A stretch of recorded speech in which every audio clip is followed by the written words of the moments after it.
Você já se perguntou por que Deus não lhe ouve? Você acredita em Deus? Acredita na palavra? A palavra que diz, se disser esse monte, ergue-te daqui e lança-te no mar, e não duvidar no coração, assim será feito. Essa declaração, você sabe, foi o próprio Jesus que disse. Como disse várias outras, como por exemplo, João 15, o verso 7, se a minha palavra estiver em vós, e se vós estiverdes em mim, pedireis tudo o que quiserdes, que vos será feito. Você quer de fato a resposta? Então assista esse vídeo até o final. Vamos fazer o seguinte, se até aqui você já pediu a Deus e não obteve resposta, então já da maneira que você tentou até aqui não funcionou, então por que você não para? Me dê atenção, pega a Bíblia na mão. Eu não quero que você acredite apenas porque eu estou lhe falando, mas eu quero que você acredite olhando a palavra de Deus. Porque qualquer pessoa que de fato anseia pelas verdades divinas, qualquer pessoa que faça a sua avaliação com essa vontade de conhecer a verdade, qualquer doutrina errada, ela não se sustenta.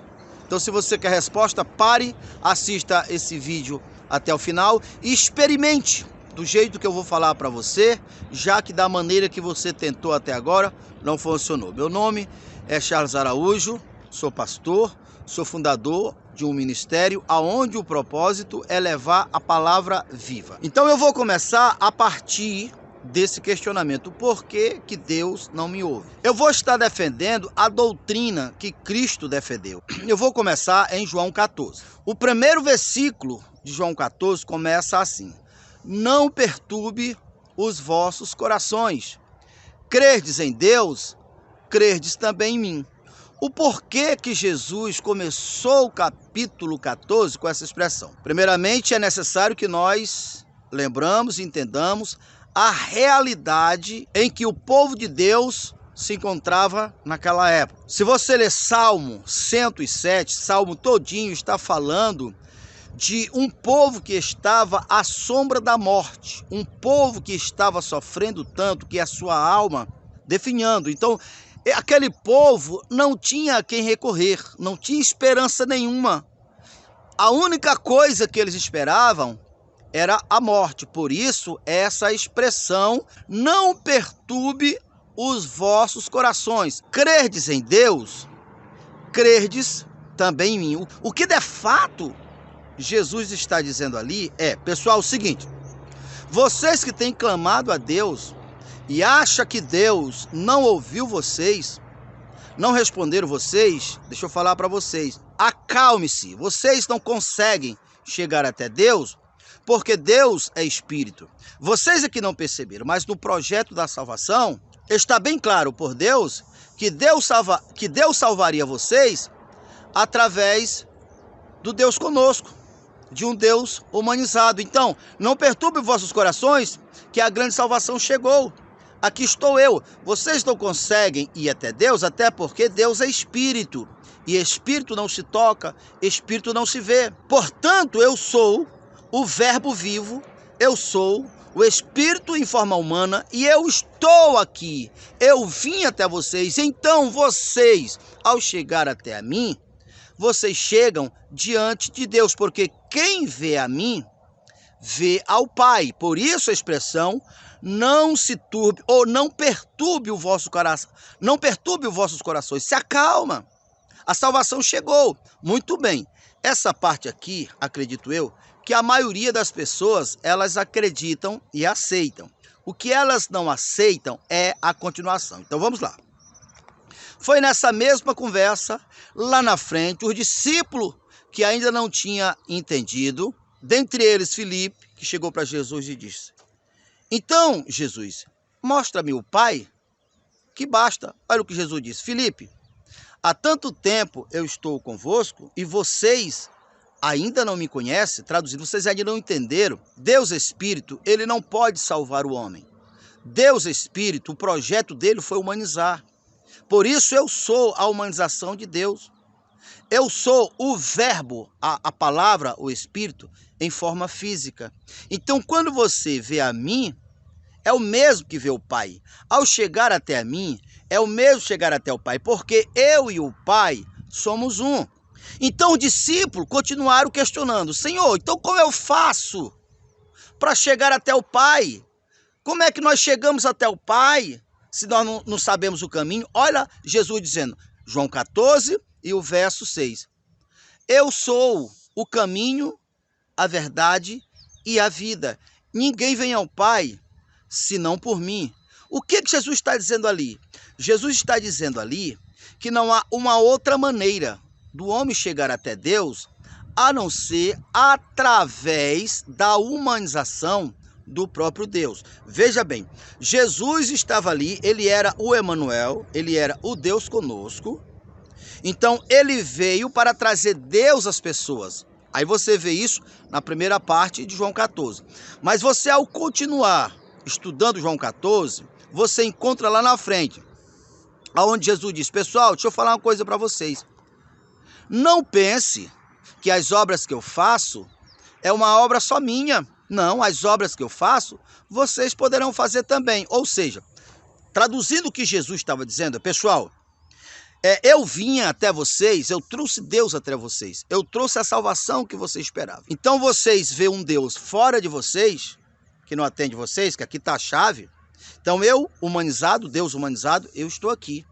Então você chega até mim. Agora, pessoal, o meu propósito é: eu sou o Deus conosco, eu sou o Emanuel, eu sou o Verbo em forma física, eu sou a imagem visível de Deus, que é invisível. Agora, o propósito da salvação é que vocês dêem continuação, é que vocês também reconheçam. Por quê? Porque eu vim, trouxe a salvação e vou retornar ao Pai, e eu vou enviar o meu Espírito, o Espírito já com um projeto embutido da salvação, e todos que receberem o Espírito também se tornarão Deus conosco, como agora eu estou sendo para vocês. Eu estou sendo para vocês a tão grande salvação, o Emanuel, o Deus conosco, mas vocês precisam continuar. Esse foi o projeto de Deus desde o começo, e é sobre isso que Jesus está falando: as obras que eu faço, vocês poderão fazer também, e até maiores. E continuaram a questionarem: mas como assim? Não estou entendendo. Não crees que eu estou no Pai e que o Pai está em mim? Credes em mim? É o mesmo que crê no Pai, porque eu represento o Pai. Eu sou a forma visível. Você, ao entender e despertar, abrir teu entendimento para esse ponto, qualquer coisa que não seja a genuína verdade, ela só se sustenta na ausência da verdade. Então, o Evangelho, que é Deus, é a verdade e a vida.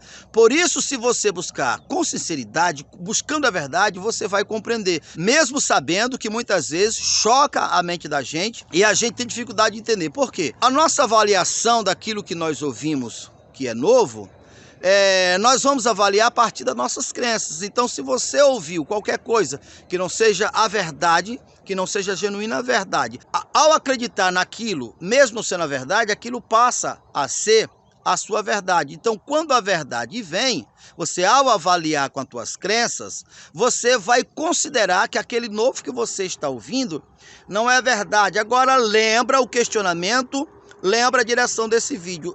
Quando você conhecer a verdade, ela lhe liberta. Por quê? Porque quando você alcança a verdade, você saberá que você tem vida. Então, se você, do jeito que você tem, do jeito que você acredita que a verdade até agora não funcionou, continue me ouvindo, porque quem busca encontra, quem bate se abre. E eu digo para você que não é tão fácil. Nós temos exemplo bíblico. Por exemplo, qual foi a razão que acusaram Jesus? Aonde foi que encontraram um suposto erro para culpar Jesus? Foi em atitude dele? Não. Você vê isso lá em João capítulo 10, a partir do verso 30. Quando os judeus pegaram pedra para jogar em Jesus, não pegaram pedras para jogar em Jesus porque Jesus fez alguma coisa errada, porque quebrou a lei. Não. Sabe por quê? Porque Jesus disse: eu e o Pai somos um. Então os judeus pegaram pedra para jogar em Jesus. Jesus disse: digam para mim, Qual foi a obra errada que eu fiz? O que eu cometi de erro que vocês querem jogar pedra em mim? Olha a resposta deles. Não é porque você fez alguma, não é porque tu fez alguma coisa errada. É porque sendo tu homem, julga-te semelhante a Deus, porque tu diste: eu e o Pai somos um. Jesus voltou a questionar: ora, mas na lei de vocês não está escrito, vós sois deuses? Então ali Jesus estava dizendo assim, olha, a ideia de humanizar Deus, além de não ser algo exclusivo só meu, é o que está na Bíblia. Vós sois deuses, todos vós sois filhos do Altíssimo. Então perceba que os judeus rejeitaram a doutrina de Jesus. E os evangelhos falam exatamente sobre isso. Fala que os construtores rejeitaram a principal pedra angular, se tratando de Jesus, se tratando da doutrina central da Bíblia, porque a doutrina central da Bíblia é humanizar Deus. E Pedro em sua carta, João em sua carta, disse que eles tropeçaram na pedra, se tratando de Jesus, e a doutrina que eles estavam rejeitando, porque ao rejeitar essa doutrina de humanizar Deus, como os judeus rejeitaram, é o mesmo que tropeçar na pedra. Pedro fala muito claro que nós somos pedras vivas. Pedro, sobre essa pedra edificarei a minha igreja e as portas do inferno não prevalecem. Que pedra? A revelação da humanização de Deus. Tu és o Deus vivo, tu és o Espírito humanizado. Eu sei que tu é, Pedro. Sobre essa pedra, sobre essa revelação, sobre essa maneira de crer, as portas do inferno não prevalecem contra vós. Observe aqui em Colossenses, capítulo 1, no verso 15. Este é a imagem do Deus invisível, o primogênito de toda a criação. Há uma pessoa que insiste em acreditar que Deus está separado dele, diz assim, mas isso aí é Cristo. Pois é, criatura. Toda a Bíblia mostra, inclusive o próprio Jesus disse, Pai, assim como eu e tu somos um, que eles sejam um em nós. Hebreus 2:11, e quem santificou, que foi Jesus. E quem foi santificado, que fomos nós, estão no mesmo nível, são iguais, são semelhantes, porque ambos são filhos do mesmo Pai. Aí o verso 16 diz, pois nele foram criadas todas as coisas, nos céus e na terra, visível e invisível, seja trono, seja soberania, seja principado, seja potestade, tudo foi criado por ele e por meio dele e para ele. Ele é antes de todas as coisas, nele tudo subsiste, ele é o cabeça do corpo da igreja. Deixa eu fazer uma pergunta para você. Porventura, você já viu um corpo sem cabeça? Ou uma cabeça sem corpo?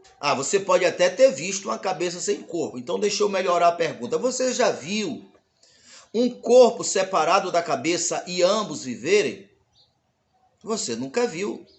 Achar que nós somos um e que Deus é outro é separar o corpo da cabeça. Achar que Jesus é um e nós somos outro, é separar o corpo da cabeça. Porque aqui Jesus, aqui nessa palavra fala que Jesus foi a imagem visível do Deus invisível e fala que nele foram criadas todas as coisas. Isso para nós entendermos que quando Deus se imaginou no homem antes da fundação do mundo, que ele disse, haja luz, haja as coisas que hoje existem, ele estava em um formato humanizado. E o formato humanizado foi a primeira das criações de Deus. Por ele foram feitas todas as coisas. E todas as coisas foram feitas por ele, para ele. Para ele quem? Para o homem. Por ter sido o homem o instrumento que? O espírito, onde está a força, onde está a energia, a imortalidade. Esse espírito se manifestou e transmutou no que hoje nós conhecemos como mundo, através dos dois polos. O polo espiritual, Deus, Pai, a fonte, a consciência do poder humanizada. Então, Deus, Pai, a consciência humanizada, é o Filho.